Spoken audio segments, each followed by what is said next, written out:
অভিনেতা সিদ্দিকুর রহমান সিদ্দিককে মারধর করে থানায় সোপর্দ করা হয়েছে। এ সময় সিদ্দিকের গায়ের পরনের কাপড় ছিঁড়ে ফেলা হয়। সিদ্দিককে মারধর করে থানায় নিয়ে যাওয়ার একাধিক ভিডিও সামাজিক যোগাযোগ মাধ্যমে ছড়িয়ে পড়েছে।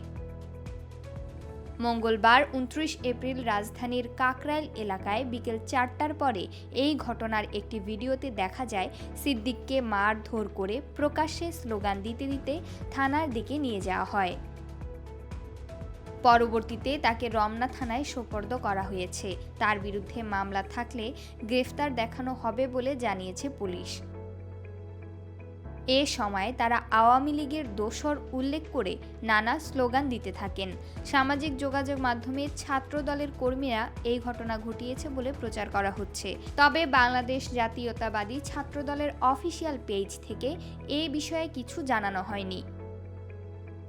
এদিকে ভিডিওতে একজনকে বলতে শোনা গেছে যে, আমরা সিদ্দিককে, আওয়ামী লীগের একজন দালালকে আমরা পুলিশে হস্তান্তর করছি। উল্লেখ্য, সিদ্দিক অভিনয়ের পাশাপাশি আওয়ামী লীগ সরকারের আমলে একাধিকবার ঢাকার গুলশান ও টাঙ্গাইলের মধুপুর আসন থেকে মনোনয়ন চেয়েছিলেন। প্রমা কান্তা কোয়েল, বার্তা 24।